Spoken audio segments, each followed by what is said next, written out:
Hello, and welcome to another amazing episode of Ben and Curt Till It Hurts, the culture cast caught at the crossroads of curation and castration. I'm Ben. And I'm Curt. Curt, how are you? I'm great, Ben. How are you? I'm pretty good. Now, you know me, Curtis. I know you. I subscribe to prophecies. Mm-hmm. I believe in looking for signs and wonders out in the world. Didn't know that, but I'm... Well, now you know. Now I know. All right? And I saw one on the way over here. Okay. All right? I was stopped at the intersection by the high school in the town in which we record. And I saw an 18-wheeler drive past me, right through the intersection, hauling Pabst Blue Ribbon. And I said, yes. Yes. I am on. It was a moment of meaning. The universe confirmed to me that I was on the right track. I had something similar happen to me this week, unrelated to David Lynch, unfortunately. No, that is unfortunate. But I'll use this opportunity. He's what we're talking about this week. To tell you about it. Have you... I'm sure you have, but I'll still ask you the question. Have you ever had a stress dream where... Oh, yeah. Yeah. I figured you were a pro, just like me. I've had my share. So I was having a stress dream the other night about working at my old job.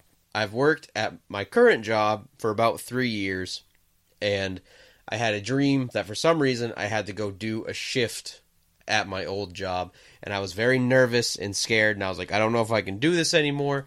I don't work in this type of restaurant anymore. I don't know what I need to prep. Just all your typical kitchen shit that you think about at work. And it was a very stressful dream, and then I got into the kitchen. It was weird. Like, in my dream, I could even smell the smell of that kitchen, which was a weird... I don't have a lot of, like, olfactory senses in my dreams, but I did in that one. And I saw some of my old coworkers, and I was like, oh yeah, I forgot, so-and-so works here. And I was, like, happy. And my stress dream... After I saw my friends that worked there, I was like, it just turned into a good dream, which like never happens. And then I opened up my lowboy, and it was just like packed full of ingredients and food, and I was like, everything's prepped. Today's gonna be the best day of my life. I get to work with all my old friends. And so that was just a good dream that had been a really stressful dream. It started out as a stress dream, and then it transitioned. Classic mid-dream turnaround. Yeah. And then I've never had that happen. That was the first time. I've had the opposite happen. Of the 1,000 stress dreams I've had in my life, that's the first one that ever turned around, or didn't stay the same, or just get worse. Oh, that's a good sign. So, but that wasn't the sign, though. Okay, here's shit. The thing. What's going to happen next? So I went to my work the next day. In the dream or in real life? In real life. Okay. I woke up, I went to my current job, and one of the women I work with has a part-time job at, like, Lost Valley, which I think is, like, a skiing place. And she was like, hey, I know somebody you know. And I was like, oh, who? And she said, I work with this person's name who used to work with you at Da Vinci's. I just found out last night. So the day after I had this, like, awesome dream about this place that I used to work that I didn't mean to just say the name and did. Someone's going to triangulate. Somebody that also worked at that place found out that I work with this woman and was like saying how great I was and how much they liked working with me and stuff. That sounded like I sound like an asshole for saying it like that. But they enjoyed me being there the day after I dreamt about enjoying seeing them if I had to go back. And that was nice. It was just a lot of good vibes. Yeah, it was just a warm little, like, I was like, maybe that's a sign that I should go back. And then I was like, no way. I'm never going back. It's not like that. No, not gonna be like that. Mm-hmm. But anyway, this is just a good vibe cast today. Good vibes. Loving those vibes. Loving them. So, back to David Lynch. All right. What are we talking about today? We're talking about David Lynch's 1990 film, Wild at Heart, starring Nicolas Cage, Laura Dern, and several other actors. Willem Dafoe's in this movie. Yeah. Yeah.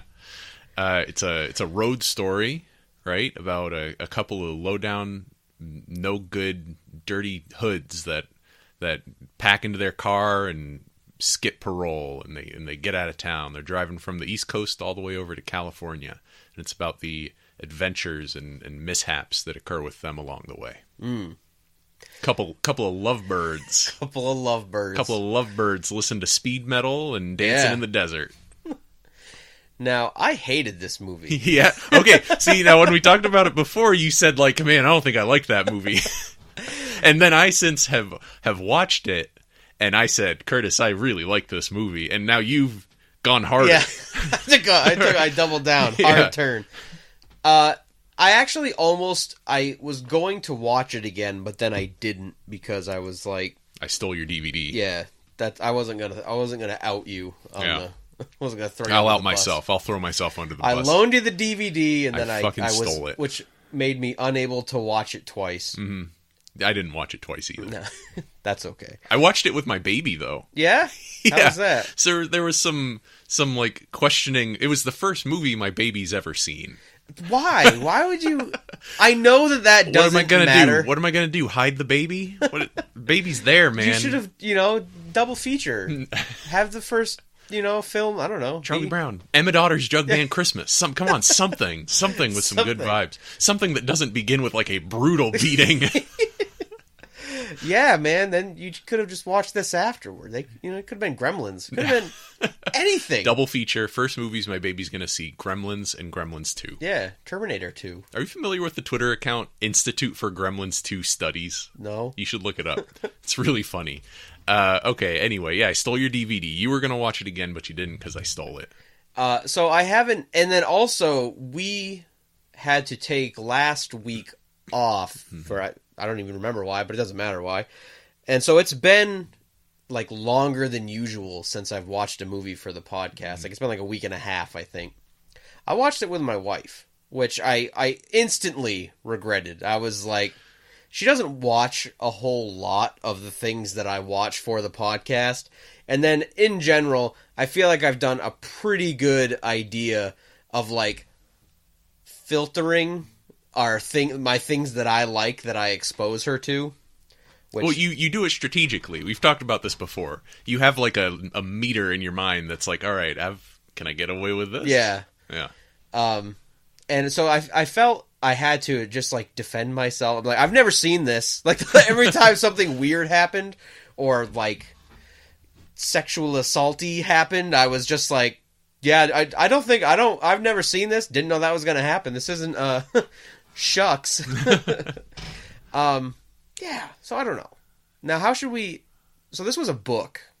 Apparently. Yeah, and I was surprised to find out that a lot of the things in the movie weren't really in the book, including all of the Wizard of Oz stuff, and the ending of the book was different, and that was just David Lynch kind of shoving that stuff in there. Apparently the author loves the movie, though. Really? Yeah. You know what, though? I guess that's fine. He's entitled to his opinion. He's entitled to his own opinion, but I don't know. I feel like that's kind of fucked up, I guess. I don't know. What do you mean? Like, to have... maybe that's weird to me. I don't know. To just have, like, you write this book, and then someone makes a movie of your book, and then... I feel like you'd be kind of a dick if you were like, man, you fucked my book up. But then I think it's also kind of weird to be like, man, you arguably made my book better than I did. That also seems fucked up. So there's just all kinds of weird emotions I'm having about that idea. Yeah. Well, it seems like David Lynch's film captures the essence of the book, even if it doesn't recount the literal plot of the book. It captures the spirit of the book.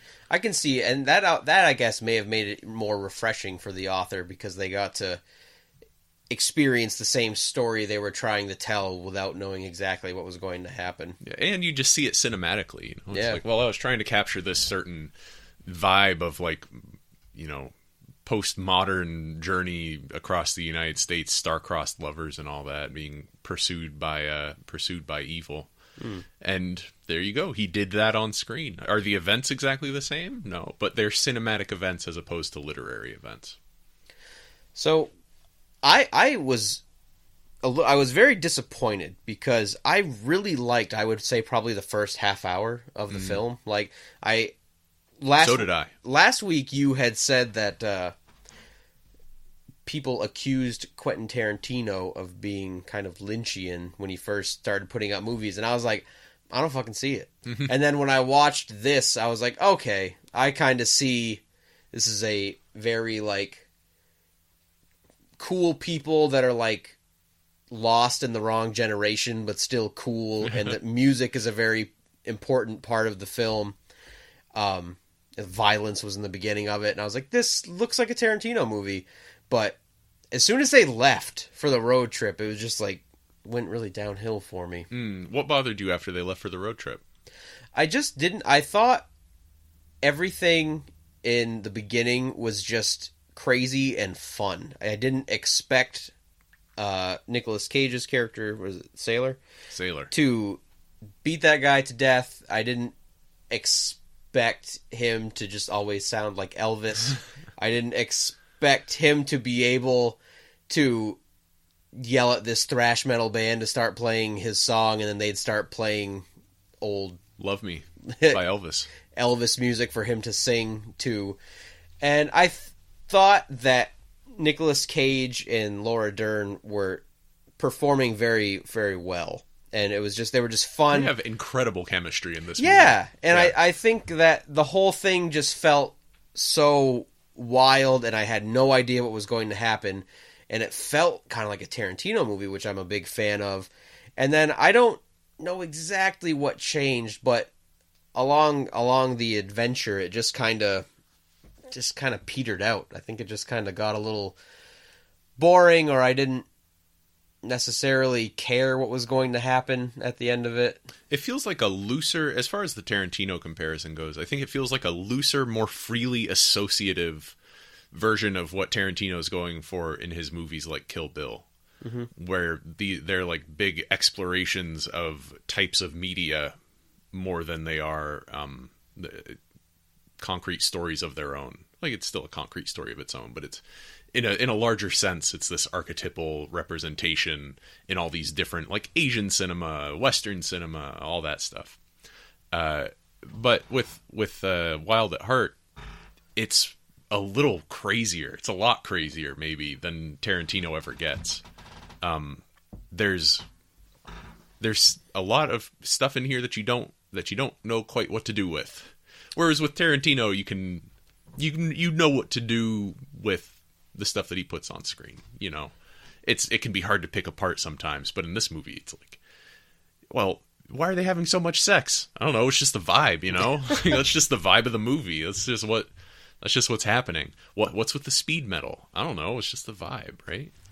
Yeah, I mean, I don't know as I would necessarily agree with all of that, because I think I had said to you when we were talking at your house the other day that we didn't talk about Natural Born Killers when we did the Tarantino movies. It's directed by Oliver Stone. Right. An insane man. Right, but it was written by Tarantino, directed by Oliver Stone, so we didn't talk about it. But I got a lot of Natural Born Killers Tarantino vibe from Wild at Heart. And I think that when you look at Tarantino movies, if you look at Natural Born Killers next to it, it just feels like a watered down Tarantino movie, because it is. It's written by Tarantino but not directed by him. So I think there's something gets missed in translation. With that. So I feel like Natural Born Killers feels like a watered down Tarantino movie, and then this movie just felt like a watered down Natural Born Killers. So it really just felt weak to me. It just felt like 2 steps removed from something that I really like. I think there's very little in common with Natural Born Killers, except that there's this love story at the center. Because in Natural Born Killers, it's a perverse love story. It's like a horrible love story. They're horrible people. They're criminals. They're awful, irredeemable psychopaths, right? Whereas in Wild at Heart, Sailor and Lula are good people. You know, like Sailor's a little rough around the edges, and Lula is like they're not the smartest tools in the shed, but they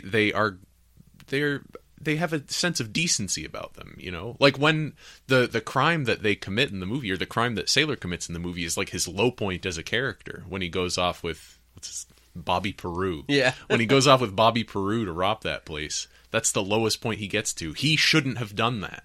Whereas in Natural Born Killers, it's the exploration of how the media turns these criminals into heroes. And Wild at Heart, I don't think there's anything like that. What do you see as the point of comparison? I think that I agree though, but I agree with that. But I think just the story of these two people that don't fit in with society, whether it's because they're horrible, crazy killers or just your 50s greasers that don't that don't fit in. That they're just crazy in love and just driving around the countries, getting into these bad, situations because of their love that is shunned by everybody else, so they have to keep traveling. I just saw a lot of comparisons with just being on the road and in love and people not understanding the love they have for each other. And I do feel that even though I'm trying to think of the name, the characters, Mickey and Mallory from Natural. I cannot believe that I just rememred that. Me either. Thank you, alliteration. Small round of applause. Everybody just take a moment. I haven't seen that movie in like 5 years at least.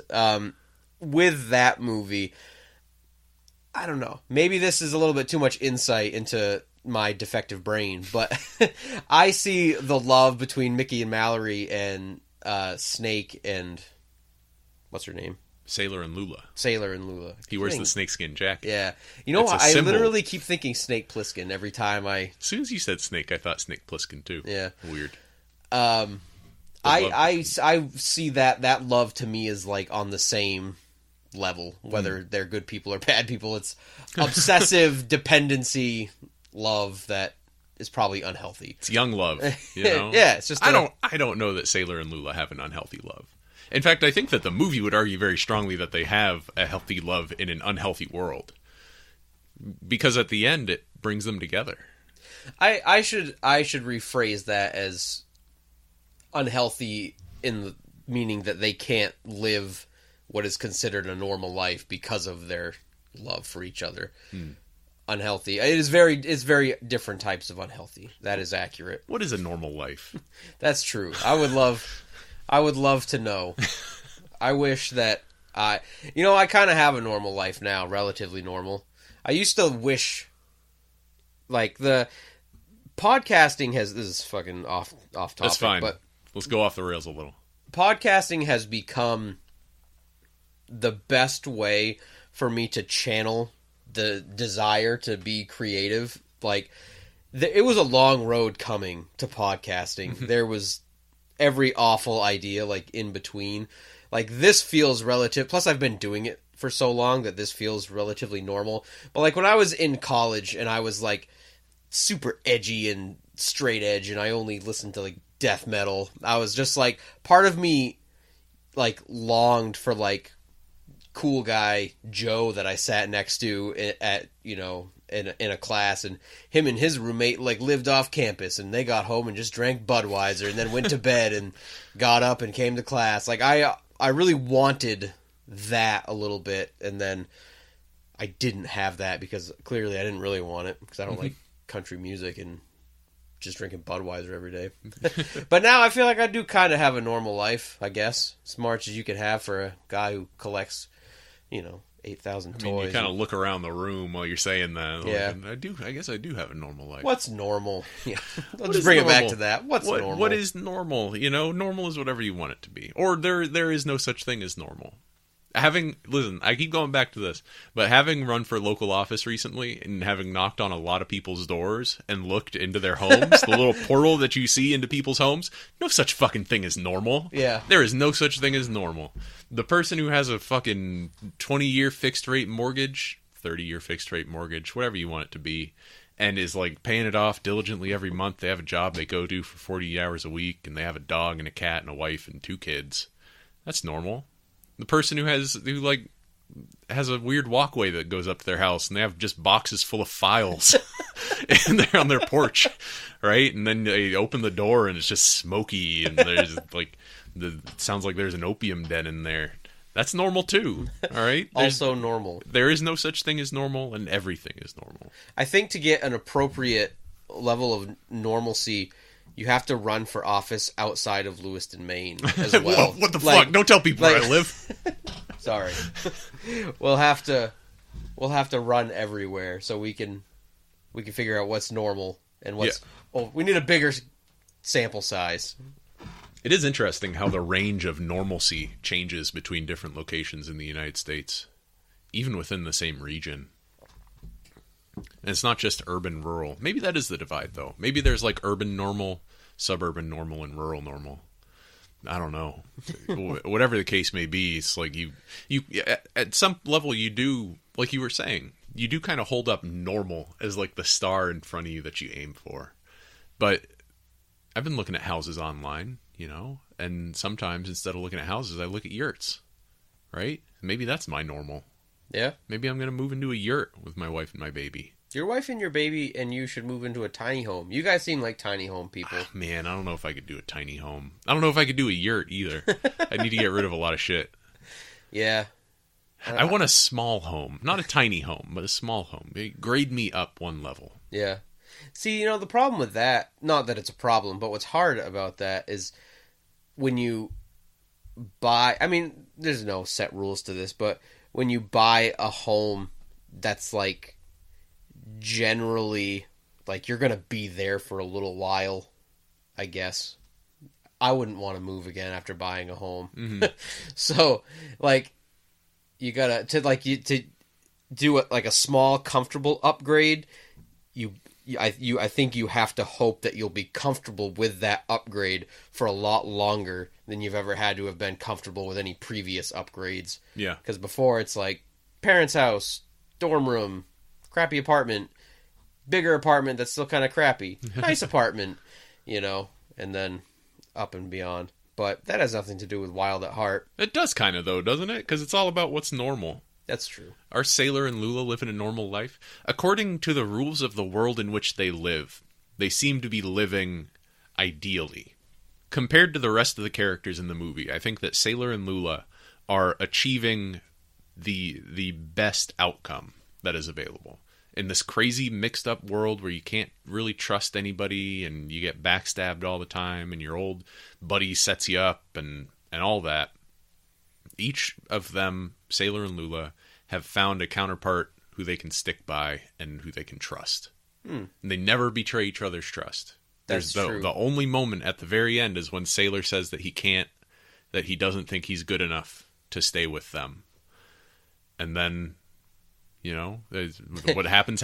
He goes, he gets beat up. He says an outdated slur.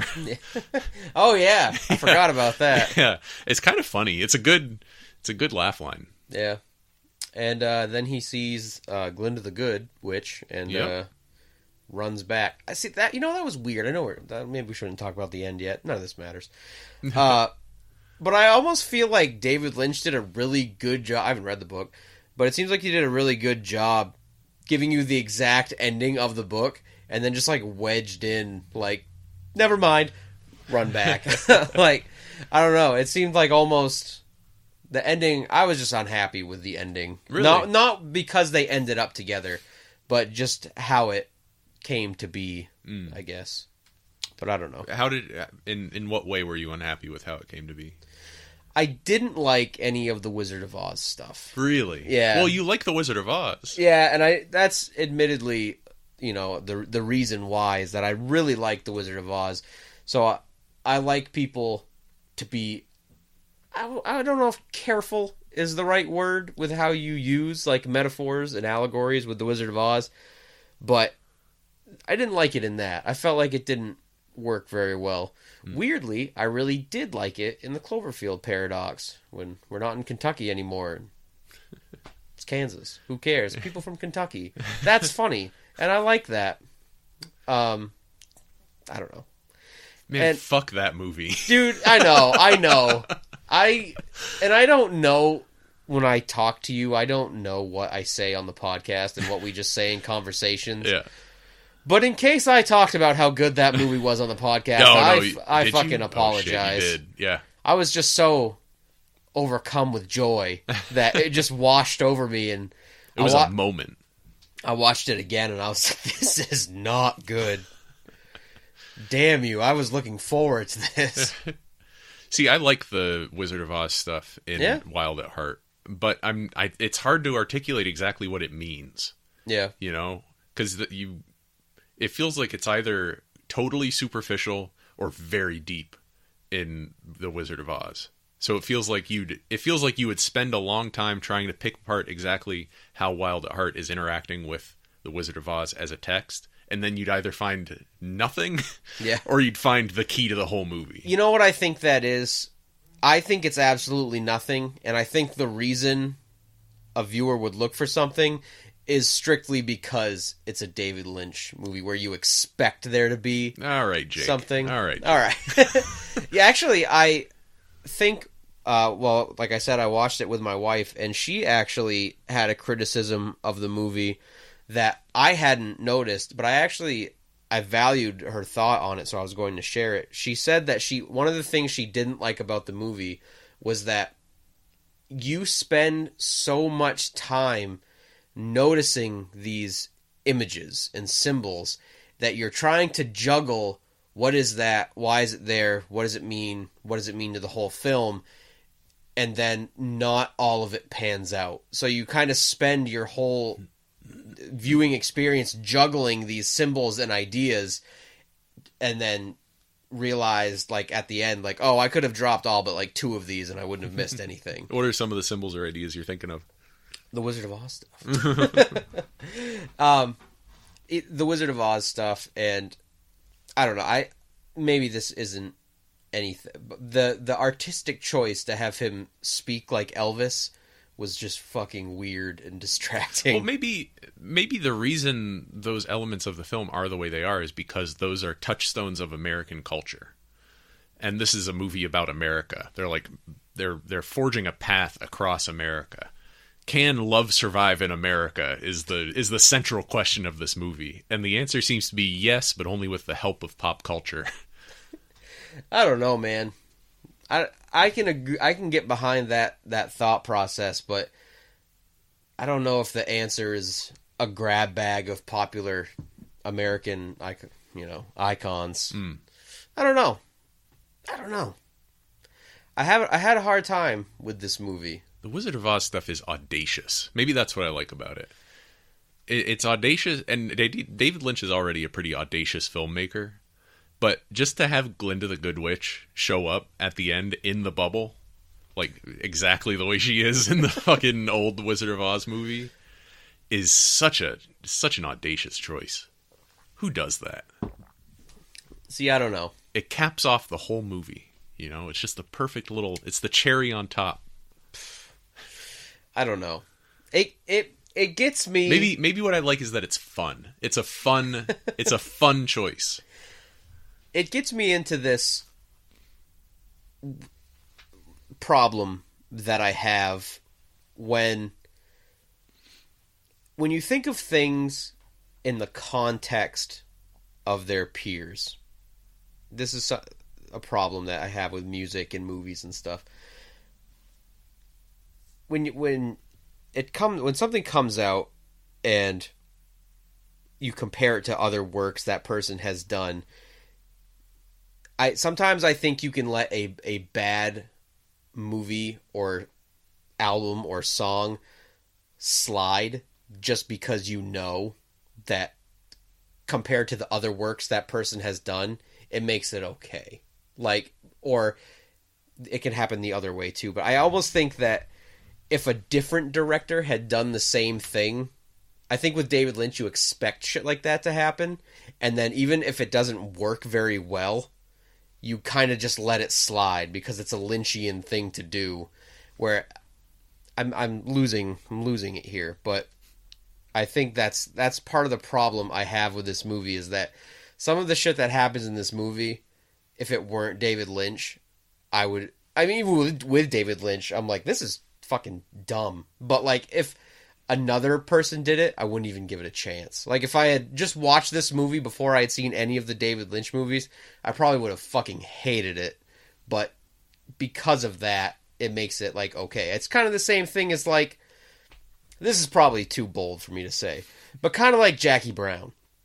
I feel like Jackie Brown, if you're a hardcore Tarantino fan, Jackie Brown is a good movie, but it's pretty different from the rest of Tarantino's movies. I think it's more of a comedy than anything else, kind of. And it's a crime movie. And it's more of a throwback to like blaxploitation than other movies that he's done. Django's kind of thrown a wrench in there.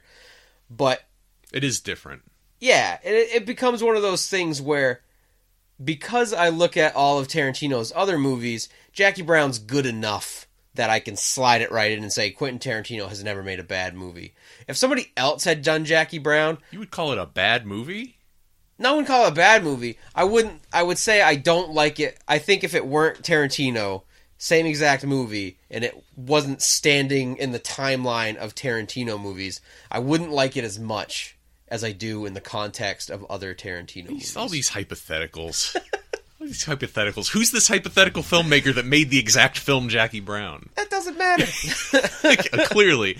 So the reason Wild at Heart for me gets away with a lot is because David Lynch executes his weird ideas with such confidence. Like the pacing of that first scene in the, what is it, a hotel lobby? Yeah. I don't know. They're in one of the Carolinas. Yep. I forget what it's called, what the name of the place is. North is. Carolina, but I don't remember. I forget the name of the town. Cape Fear. Cape Fear. Yeah. They're at Cape Fear. And my brain's... We got to do podcasts on Tuesdays. My brain's working today. Yeah, damn. Between that and the Mickey and Mallory thing from earlier, you were a font of information right now. The way that scene unfolds, where it's like just normal, and then she looks down the stairs, and then the guy comes up behind Nicolas Cage and the switchblade, and then the lengthy and graphic, brutal beating to death that he sustains.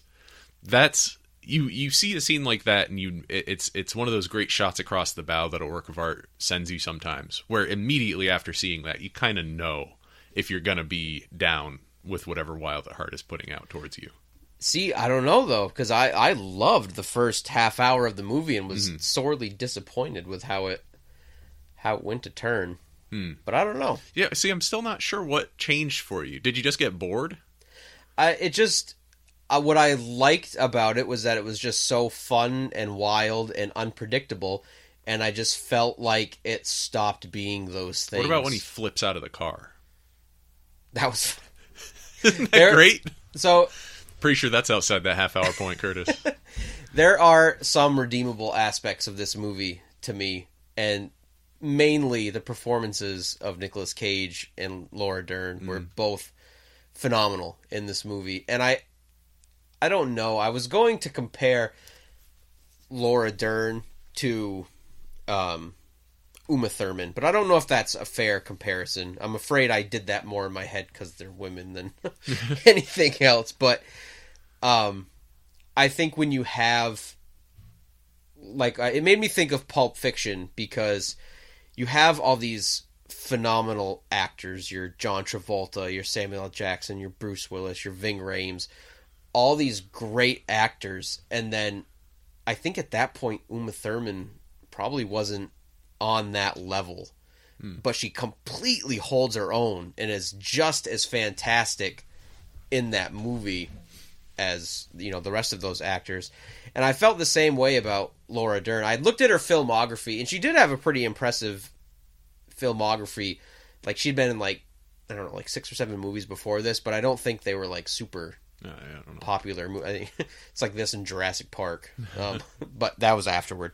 And I think that she was in this movie because she was friends with David Lynch, but making this movie with Nicolas Cage and Willem Dafoe, she was right on par with everybody in this movie. And so I think Laura Dern and Nicolas Cage, throughout the whole movie, even though I didn't love the movie or the choices that were made, I think you nailed it, a couple weeks ago when you said that Nicolas Cage always gives 100% to a performance. And he did that in this, and she kept up with that. And that is impressive to me on both accounts. Yeah, the way Sailor and Lula function is the heart of the movie. It's the wild heart of the movie. Yeah. It's amazing. I read somewhere just a piece of trivia that in formulating how their characters would interact, they went on a road trip to Las Vegas. Yeah. And while they were there, they decided that their characters would function as one character, that they should always be kind of giving the same energy. And you really see that in the film. I think that was a pretty inspired choice on their part that in part makes the movie what it is. Yeah. Yeah, I'm trying to... Another that just reminded me of them acting as one unit. I think one thing that is good about this movie, too, is that it would have been easy for either the writer of the book or David Lynch to make the main conflict in this movie something that happens between them that drives them apart, and then they come back together. That's every movie with a romance in it ever made. But that is completely absent in this movie. They are on the same page the entire time, and the only time they briefly separate is because he fears he isn't good enough for her. Yeah, the very end. And even, he goes to prison twice in this movie, and she waits for him both times. The first time, without even a child, she just loves him and waits for like 2.5 years or something. And then the next time he goes to prison, she has it's a son, right? Son. Yeah. And waits 5 years for him and has no question about, what's the best way for you to meet? Should we wait? Should we see if we still want to be together? There's no question about their love, which I also thought was a harder thing to pull off and worked with the movie. But I don't know. Overall, it just didn't come together for me. Yeah, it's got its rough edges for sure. For sure. It's not like a polished masterpiece or something. I think the main problem that, in my opinion, the movie suffers from is just that it's a David Lynch film. It's got that David Lynch weirdness to it, but it feels enough like a big budget mainstream film that those things clash with each other. Well, Blue Velvet has the same thing going on. I think that is the aesthetic, is that David Lynch knows how to take a certain amount of money and use it to create a movie that looks like other movies, but does not act like other movies. That acts different in just little ways, like, oh, the bird is wrong. Right? This looks like any other movie, but the bird is wrong. The bird is just wrong in an inarticulable way. And there's a lot of stuff like that in Wild at Heart, but it's not as cohesive a vision as something like an Eraserhead or a Blue Velvet. But even so, it's still a fun and worthwhile movie, in my opinion. I do enjoy that. I have no problem believing that Blue Velvet and Wild at Heart take place in the same America. Yeah. Which, it's weird to me because I feel like I feel like these movies are visual like Tom Waits albums, and I should love that because I love Tom Waits. Total Americana. Yeah, just that, but like in the cool like underground, like the part that actually sucks, but you fantasize about it because when you look back on all the greasy shit you did, when it has a good ending, it wasn't that bad. Fine. Yeah, it couldn't have been that bad. Yeah, everything worked out. So I don't know. Good movie. I wouldn't watch it again. I might wait a while before I watch it. There are other Nicolas Cage movies I could be watching. I don't know that I'll ever be pulled to watch it again. Yeah. But it's a good movie. It'll be interesting to tell my daughter someday that this was the first movie she ever watched. The first movie. I'm like upset that you did that. Like you're gonna call I'm upset DHS that on me. You chose the wrong movie to show your daughter. It's an important choice. Yeah. Yeah. That's my phone ringing. So unprofessional. It is unprofessional, but that's Bull Moose calling me to tell me my new David Lynch movie has arrived. So it's fitting. It's on brand. That's the only reason I said anything. I would have let it go otherwise. Yeah. All right. Well, we haven't come to any conclusions about Wild at Heart. Oh, other things about Wild at Heart though. It's beautiful. The cinematography in this movie cannot be. You can't argue against it. I don't think. Yeah. The use of color is right on point with an Eraserhead. Not an Eraserhead. That's a black and white movie. The use of color is right on point with like a Blue Velvet. Yeah. Where it's very thoughtful. I like how David Lynch isolates one idea for his title sequences. In Blue Velvet, it was the billowing blue curtains that fade into the blue sky. And in Wild at Heart, it's fire. Yep. That's like the central idea of the whole thing. And Laura Dern has those repeated flashbacks to the burning down of her, or to the fiery death of her father, which I think also resulted in the burning down of a house, possibly. Which you find out that Sailor was involved in some way, or saw happen and has been holding inside of himself. Which is great, because in any other movie, any other script, the revelation that he had been holding that secret back would have been a point of contention between those characters. But in this movie, it's not, because they are on the same page. They're in love with each other. And she knows that, you know, he had his reasons, or she understands why he did it, why he held that secret back. And it doesn't seem like it's a big point of contention between them. Yeah. You know what? It's interesting to, every time we watch one of these Lynch movies, because like I had said a few times, I had only seen Eraserhead. I had never seen any of these other movies. As you get each piece of the puzzle and kind of put it together, each movie stands on its own, but I like that I'm getting like a better feeling of the filmography as a whole, and just learning that I really don't like David Lynch movies that much. Or maybe I think the fundamental lack of knowledge that I had about David Lynch movies has been a negative, experience for me, because I don't know if I expected or hoped, but when all I had to compare it to was Eraserhead, which I thought and still think is like a masterpiece of filmmaking,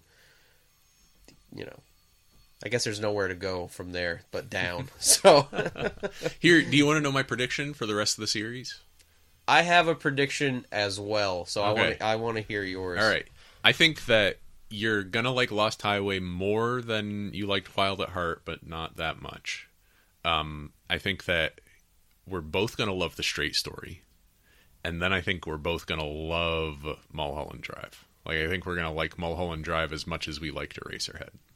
So my prediction is that we're not going to watch Inland Empire. Yeah. This is where this is where we announce This is where we announce that fucking Inland Empire is not available streaming anywhere, and on DVD it costs $40 for a used copy. We ain't about to do. Back us on the Patreon that we haven't opened yet. If I was going to say, we'll leave it up to the listeners. If you want to send me a $40 Blu-ray of Yes. Inland Empire, we will watch we'll watch it and review it. But I'm not about to spend $40 on what sounds like the most experimental David Lynch film. Yeah. Something where people are like, yeah, we're pretty sure we know like what happened in that movie.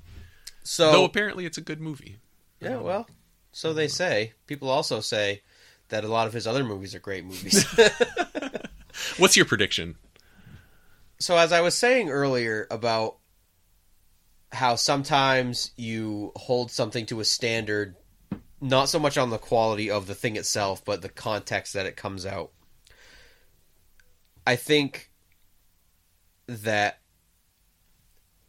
as each of these movies have come out, I have not liked them very much, but I have liked a lot of the imagery and the context around the film, even if I don't like the film that much. And I think that is what is just going to pretty much proceed. Mm-hmm. I expect to like Mulholland Drive a lot, because it looks like, for your average, I like movies more than your average person, but not too much.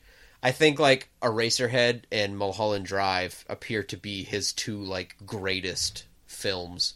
Mm-hmm. Some people would put Blue Velvet in there. Yeah. I might too. I don't know. But everything else just seems to be overwhelmingly okay.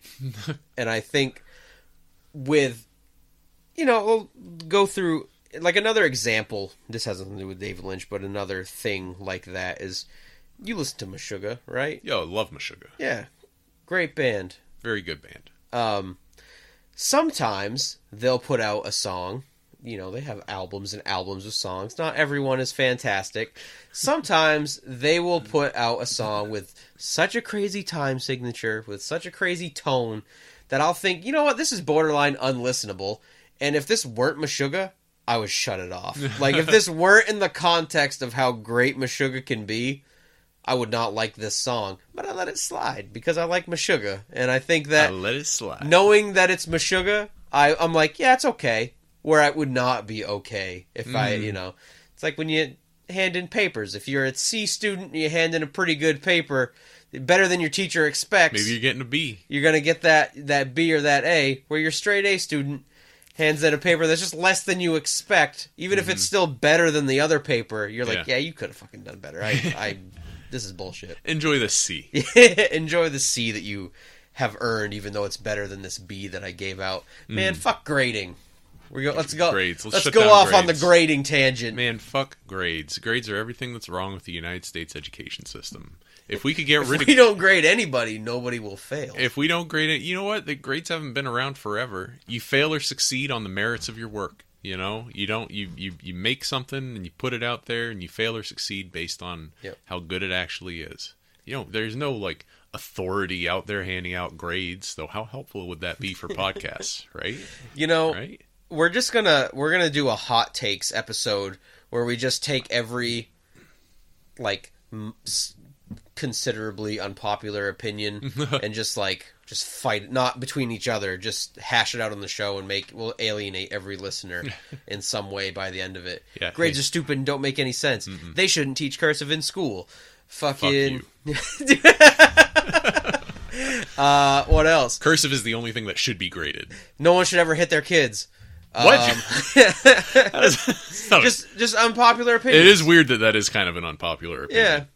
A lot of fucking bozos out there saying, like, hitting kids is the only way to properly discipline them. I got hit and I came out great, or I didn't get hit and I wish I did.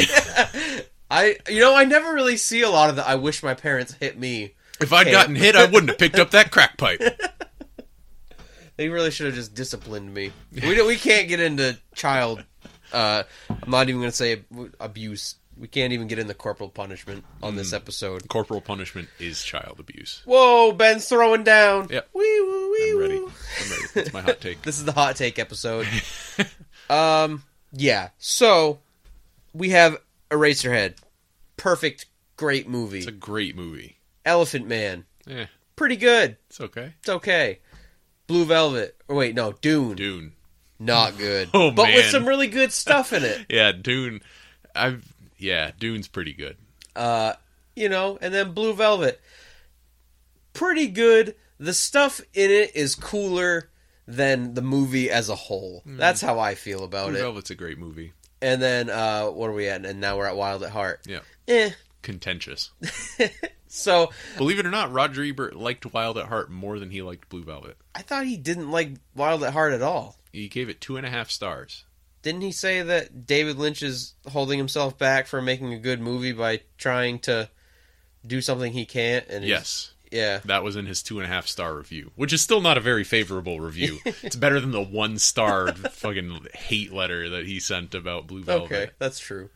So I think if I were to, like, personally, rank David Lynch's movies 1 out of 10 and then do an average, I think I would just find overall he makes okay movies that I don't really like that much. I think I would never apply a number to a piece of art. Ben.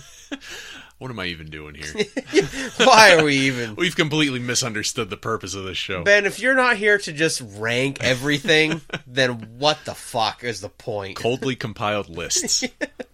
That is it. Mm-hmm. Yeah, I don't know. So I mean, that's that for me. I think. How long have we been going? We're right at about a little under an hour, so we're pretty good. Yeah, we're doing good. Yeah, we don't have to milk this. Some movies you just don't have that much to say about. How's Fallout 4 going? You know what? It's going great because I have found out the secret. Mm-hmm. All right. You cheated. Nope, I didn't cheat. But here's the thing with Fallout 4. Mm-hmm. You have to go online and you have to pick those pre-built things and just play to a T. That's the only way to enjoy it. Because the perk system is weird in Fallout 4, and I would argue that it's pretty not good. What I enjoy, we've talked about the different types of ways to play Fallout. Maybe it wasn't on the podcast. I don't remember. Whatever. But I really like the character building aspect of it. I pretty much just play so I can level up, so I can get perks, so I can get better at leveling up, so I can get more perks. I really like doing the math. I do this in Skyrim too, where I'm like, alright, so this gun deals this much damage per shot.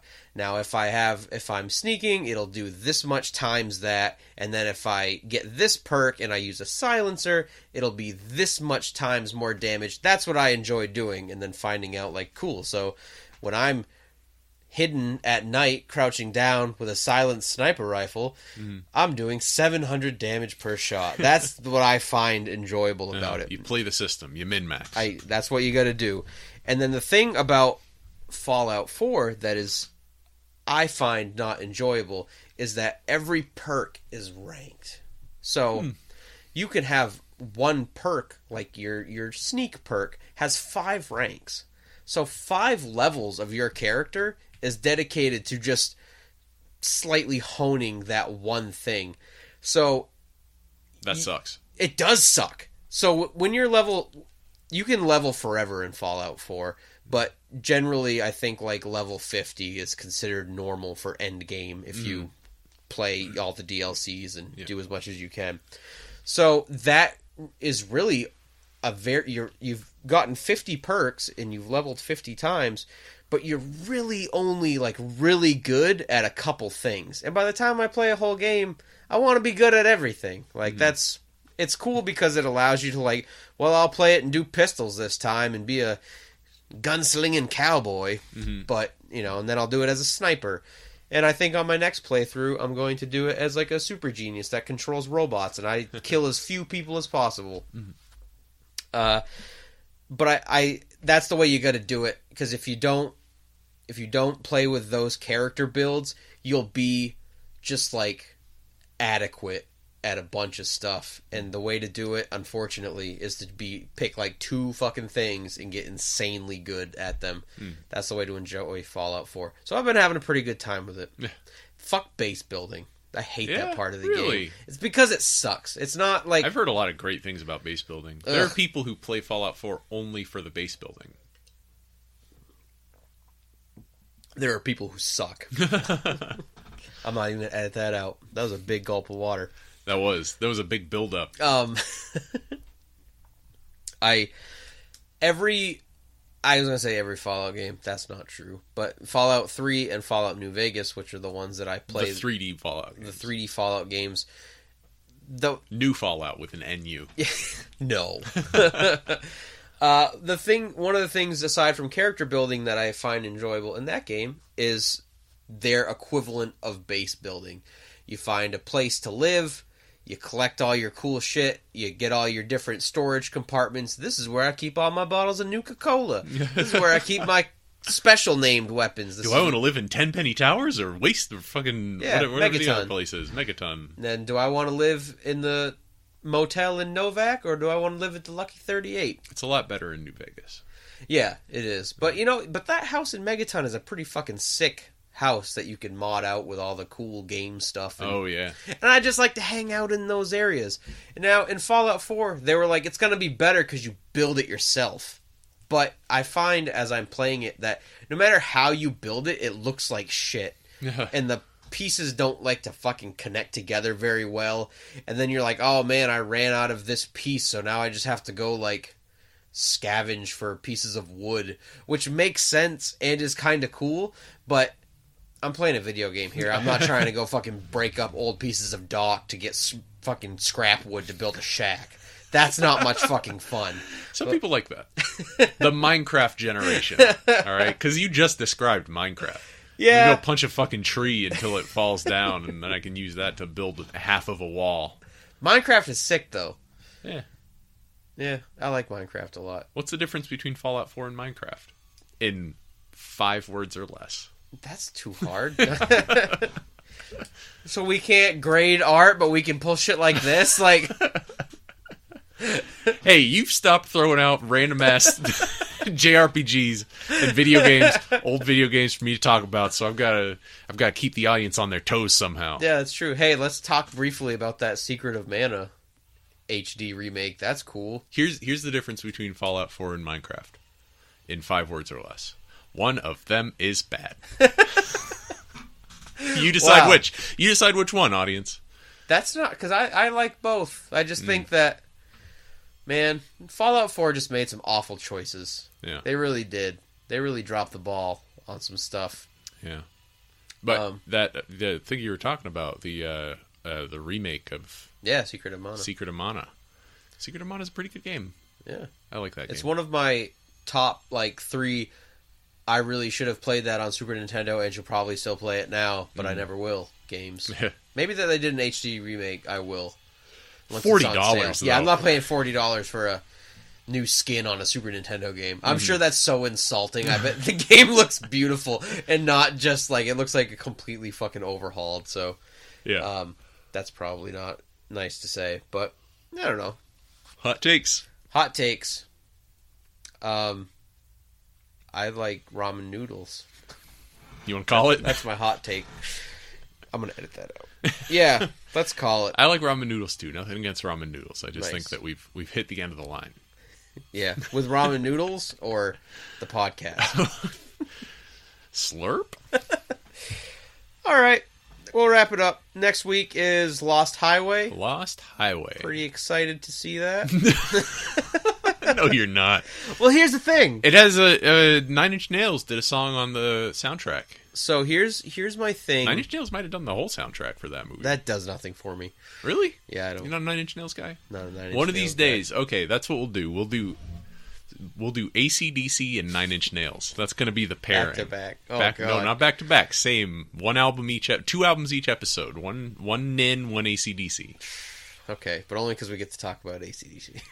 Are you sure you're ready to listen to AC/DC's full discography, Ben? I love AC/DC. Oh, nice. I didn't know that. No, I wouldn't say I love AC/DC. You can love AC/DC and not love them like I do. It's okay. I would say I really enjoy the AC/DC songs that I listen to, which is 5 of them. That's fine. There's no gatekeeping on B and C till at H. Who's your AC/DC frontman of choice? Brian Johnson. You like Brian Johnson?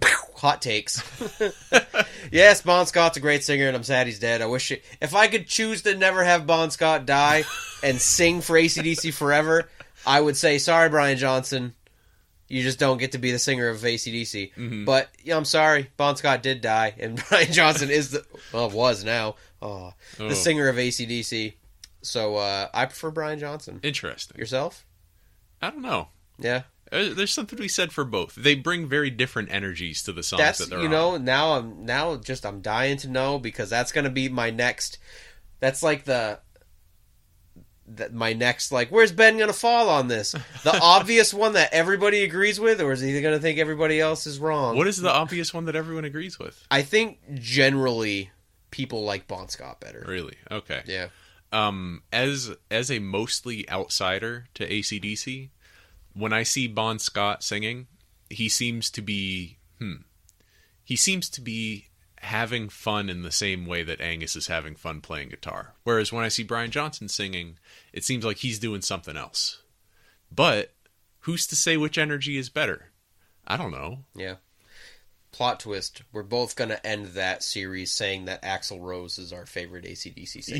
Yes. And then we'll go straight into our Guns N' Roses series. Oh, God. Well, Guns N' Roses x Aerosmith. That's the matchup. That sounds bad for me. Can't wait to listen to Chinese Democracy with you. Well, when we do our Chinese Democracy episode, we'll have one of my friends on as a guest that thinks that's one of the greatest albums ever made. Who's wrong? Somebody we probably will never have on this show because he's an angry, violent person. Yeah, so Lost Highway next week. You know what? And truthfully, I am excited to see it, because one thing that that has been consistent with David Lynch films is that after each David Lynch film, he's been given a little more money, and he's been given a little more. He has a little more credibility, if only as a cult director. That it's insulting, I think, to compare him to Kevin Smith, but Kevin Smith is basically allowed to do whatever he wants. That like sank in to me as you were saying it. Kevin Smith is allowed to do whatever he wants because his fan base is culty enough that it'll turn a profit. Mm-hmm. He can make whatever weird shit he wants to make because they know that a Kevin Smith movie is a profitable movie, if only by a little bit. All those Smodcast listeners are going to come out in force. Yeah. They've been imagining this ever since they heard about it on the show 4 years ago. Did you hear about Kevin Smith this week? Yeah, he had a heart attack. Yeah, massive heart attack. Yeah. Pretty crazy. Well, Yeah, I guess. You spend your life weighing like 400 pounds and then you lose like 300 pounds in like 2 years. It's got to be hard on the heart. He's been up and down with the weight too. It's one of those yo-yo diet things. And I'm sure he has no qualms about how he's treated his body over the course of his life. None of this is news to Kevin Smith. We're not like telling him how to live his life. Kevin, we know you're listening. Yeah. But also something. Still love your movies. What's the best Kevin Smith movie? Is it Jay and Silent Bob? It is Jay and Silent Bob Strike Back. That is the actual best Kevin Smith movie. And the fact that it was received with such critical panning, like nobody liked that movie. Everybody thought it was a fucking joke. Everybody thought it was stupid. Yeah. And it is stupid, but in a really good way. It is the successor to Mallrats. Yeah. You know how when you're watching Mallrats, every once in a while you see a little glimmer of like, this is okay. Yeah. This moment expanded to a movie could be okay. Jay and Silent Bob Strike Back is that. It's all the best parts of it. It's that you take the tree sap that is Mallrats and you boil it down and you get the maple syrup that is Jay and Silent Bob Strike Back. I get that. About the same ratio too. Yeah. The craziest thing about Jay and Silent Bob Strike Back is for me that was the first Kevin Smith movie I had ever seen, and I loved it because it's a lot of like toilet humor, kid humor in it. I loved it, and now I watch it and I think I don't know how I loved this movie because 99% of this movie is a callback to a different Kevin Smith movie that I had never seen. I do not understand how I loved it so much. It appealed to our natural, because I was the same way. I don't know if it was the first Kevin Smith movie that I saw, but it was the first Kevin Smith movie that I loved, I think. And despite the fact that it was all references to other stuff, it's because none of the references are very deep. Yeah. And you can you can really understand it even though they're references to other things. And it also makes it feel like it's embedded in a larger Askew-universe. Yeah. Right? Which appeals to the young nerd's natural desire for everything to fit together logically like a puzzle. That makes sense. Yeah, that was definitely what it was for me. Well, there you go. I have an answer now. All right, let's wrap this up. All right, Lost Highway next week. Lost Highway, and then we're going to watch a Disney movie after that. Yep, The Straight Story. Yeah. After we shut down, we'll talk shop a minute about some upcoming... I have some podcast questions for you. Mm-hmm. It's gonna be good. All right, I'm excited. Okay, what's the usual? You can listen to Ben and Curt Till It Hurts on iTunes and Stitcher. You can listen to it on YouTube as well. Get on the YouTube. We're trying to check out YouTube. We're building a brand. Get a discussion going. All right. Yeah. Check out the background images. I really did find a background image of a pug in a library for our Blue Velvet episode. Every comment you make on a Ben and Curt Till It Hurts video is one less racist comment on YouTube. Unless you're saying racist things in which you shouldn't be listening to this show. I will delete any and all racist comments that you post. But hey, get a discussion going, all right? Not about race. Unless we talked about race. Right. In which case you're obliged to agree with us. It's okay if we or I will delete your opinions. Any of our hot takes, if you disagree with them, get off the show. Get off the show. You like grades? Get out of here. You think grades are good and worthwhile? Get out of here. You think cursive should be taught in school? Yes, I do. Get out of here, Ben. This isn't... We're going to revamp the show. It's Curt and Curt Till It Hurts. Curt and Curt Till It Hurts. Yes. The culture Curtcast that's caught at the corner of Curt and Curt. Yep. You can follow Ben and Curt on Twitter. Why would you want to? I don't know, because I follow us, but you manage that it. account. Yeah, so. I tweet probably once a week. Okay, I tweet about the episode. Oh, good. I'm trying not to get too embroiled. Here's what I need to do on the Twitter account, because this is what you do to build your brand.